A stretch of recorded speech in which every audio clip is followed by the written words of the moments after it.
एक गांव में एक कुत्ता रहता था जिसका नाम शेरू था। वो बहुत ही प्यारा और विश्वसनीय था। उसी गांव में एक बिल्ली भी रहती थी जिसका नाम किटी था। शेरू और किटी कभी कभी एक दूसरे से मिलते थे, लेकिन उनकी दोस्ती नहीं थी। एक दिन जब शेरू अपने मालिक के साथ घूमने गया था, तब उसने किटी को देखा जो फंस गई थी।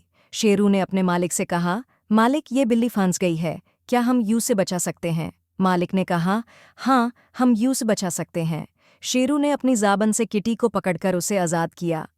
किटी ने शेरू को धन्यवाद दिया और कहा, तुमने मेरी जान बचाई है, मैं तुम्हारी दोस्त बन गई हूँ। उस दिन के बाद शेरू और किटी दोस्त बन गए और साथ साथ खेलते थे। गांव के लोग उनकी दोस्ती को देखते थे और कहते थे, कुत्ता और बिल्ली दोस्त बन गए हैं, ये बहुत ही अच्छा है। शेरू और किटी की दोस्ती दिन ब दिन मजबूत होती जा रही थी। वे साथ साथ खेलते थे, साथ साथ घूमते थे और एक दूसरे की मदद करते थे। एक दिन गांव में एक बड़ा तूफान आया। हवा बहुत तेज थी और बारिश बहुत ज्यादा हो रही थी। शेरू और किटी दोनों अपने अपने घर में थे, लेकिन वे एक दूसरे की फिक्र कर रहे थे। शेरू ने सोचा, किटी कहाँ है, क्या वो सुरक्षित है?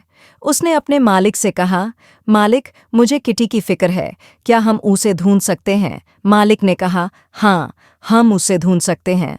शेरू और उसका मालिक किटी की तलाश में निकले। बारिश और हवा के बावजूद वे किटी की तलाश करते रहे। जब वे किटी के घर पहुंचे तो उन्होंने देखा कि किटी फंस गई थी। एक पेड़ की शाखा उसके घर के दरवाजे पर गिरी हुई थी और किटी बाहर नहीं आ पा रही थी। शेरू ने अपनी ज़ाबन से शाखा को हटाकर किटी को आज़ाद किया।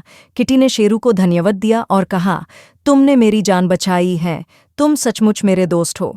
इस कहानी से हमें ये सीख मिलती है कि दोस्ती में हम एक दूसरे की मदद करते हैं, चाहे कोई भी मुश्किल क्यों ना हो।